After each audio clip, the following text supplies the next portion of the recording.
देखिए, पिछले क्लास में ना हमने हाइब्रिडाइजेशन का कुछ बातें रह गई थी, ठीक है। आज उसे हम करेंगे। रूल नंबर 1 में कहता था टोटल वैलेंस इलेक्ट्रॉन, रूल 2 कहता था total valence electron divide by 8, उसको अपन ऑक्टेट बोलते थे। रूल 3 में रिमाइंडर बाई 2, यानी कि इसमें डिवाइड करने के बाद अगर कोई शेषफल बच जाता था तो उस शेषफल का अपन 2 से डिवाइड करते थे। रूल 3 कहता है, इसी को अपन बोलते हैं लॉन पेयर। इसे क्या बोलते हैं? Lone pair. ये रिमाइंडर में अगर आप 2 से डिवाइड करते हैं तो यहाँ से जो भी वैल्यू आपको निकल के आता है वही क्या कहलाएंगी? Lone pair. उसके बाद रूल 4 कहता है N2 प्लस N3, और यहाँ से आप क्या निकालेंगे? हाइब्रिडाइजेशन। फॉर एग्जाम्पल मैंने दिया यहाँ पे SO3 का 2 माइनस, ध्यान दीजिए। अब SO3 2 माइनस का हम अगर निकालते हैं हाइब्रिडाइजेशन, रूल नंबर 1 क्या कहता? Total valence. तो सल्फर की वैलेंस इलेक्ट्रॉन 6 होती है, ऑक्सीजन का भी 6 होता है, -2 तो +2 और +2 तो -2, ठीक है ना। रूल 1 में अपन 6, अगर टोटल वैलेंस इलेक्ट्रॉन की बात करें तो सल्फर के लिए 6, ऑक्सीजन के लिए 6, 3 है 3 से मल्टीपल होगा, -2 तो +2, यानी कि 6 3 जा 18, 18 और 6 24, 24 और 2, यानी N1 की वैल्यू कितनी आ जाती है? 26, ठीक है।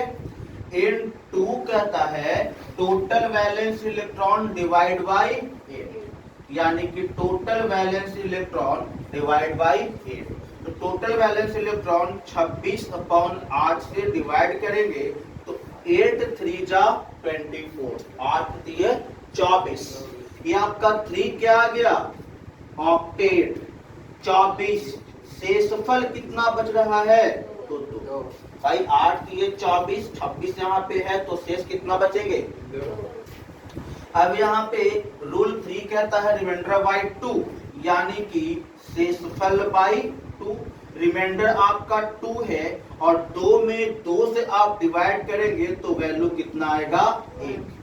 उसके बाद रूल 4 कहता है रूल 2 प्लस रूल 3, रूल 2 की वैल्यू 3 और रूल 3 की वैल्यू 1, यानी कि 3 + 1 4। अब 4 किसका होता? भाई पिछले क्लास में मैंने बताया था, 2 के लिए sp, 3 के लिए sp2, 4 के लिए sp3, 5 के लिए sp3d, 6 जब आता है तो sp3d2 और 7 आता है तो sp3d3। आपकी वैल्यू 4 आई है तो 4 के लिए आंसर क्या हो जाएगा? sp। कोई दिक्कत?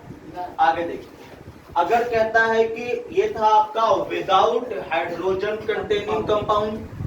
अब अगर हाइड्रोजन शामिल होगा तब हाइड्रोजन शामिल रहने के लिए फॉर एग्जांपल मैंने ले लिया CH4, इसमें आपका हाइड्रोजन शामिल है।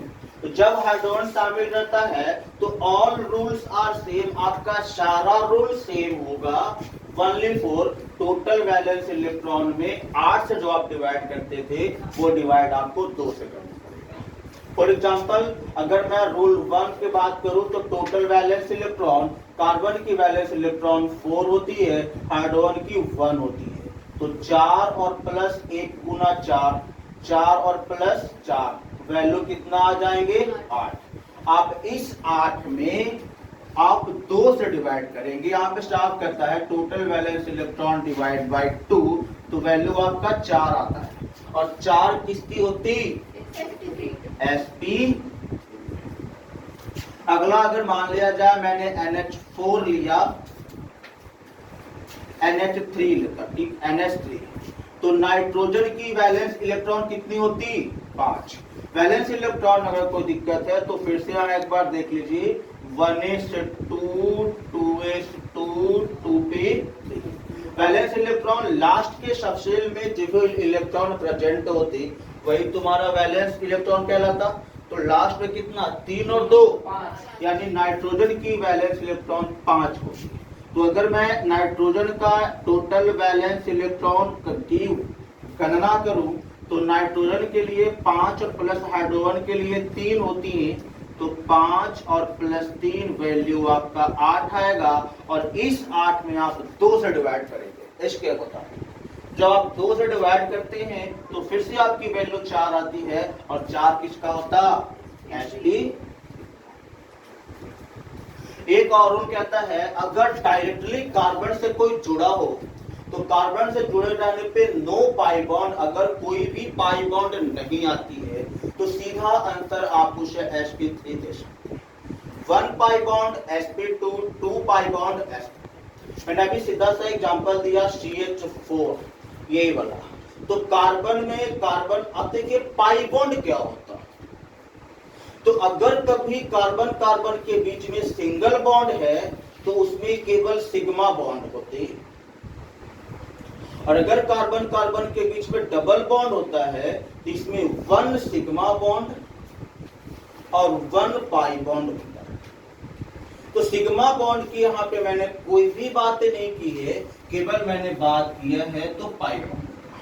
डबल बॉन्ड में 1 पाई बॉन्ड और ट्रिपल बॉन्ड में 2 पाई बॉन्ड, 2 पाई बॉन्ड होते और 1 सिग्मा बॉन्ड होता है। मैं बताऊंगा आगे कि सिग्मा बॉन्ड और पाई बॉन्ड का काउंटिंग भी कैसे होती है। मैं सीधा से एग्जांपल ले लिया मीथेन CH4, और कभी भी कार्बन में कहीं कोई डबल बॉन्ड नहीं है, बोले तो पाई बॉन्ड नहीं है, तो CH4 कोई पाई बॉन्ड नहीं, और जब नो पाई बॉन्ड तो आंसर क्या होगा sp3। यहां से भी आप देख सकते थे कि CH4 का हाइब्रिडाइजेशन क्या आया था sp3, यहां भी CH4 का सीधा आप देख सकते कि sp3। अगला C2H6 दिया, इसमें भी देख लीजिए C2H6 में भी कोई भी पाई बॉन्ड नहीं है, और जब कोई भी पाई बॉन्ड नहीं रहेगा मतलब कि कोई भी डबल बॉन्ड नहीं रहेगा तो हाइब्रिडाइजेशन क्या होगा sp। अगला मैंने दे दिया C2H4। C2H4 का स्ट्रक्चर कुछ इस तरीके से होते हैं, यानी कार्बन के बीच में डबल बॉन्ड आ रहा है और डबल बॉन्ड में 1 पाई बॉन्ड होते हैं, और जब 1 पाई बॉन्ड हो तो आंसर सीधा क्या होगा sp। C2H2 अपन बात करूं, यहां देख लीजिए C2H2 का स्ट्रक्चर ट्रिपल बॉन्ड से होती है, यानी कि ट्रिपल बॉन्ड और ट्रिपल बॉन्ड में 2 पाई बॉन्ड होते हैं, तो अगर 2 पाई बॉन्ड हो तो उसकी हाइब्रिडाइजेशन सीधा क्या होगी। तो दिक्कत हो गया।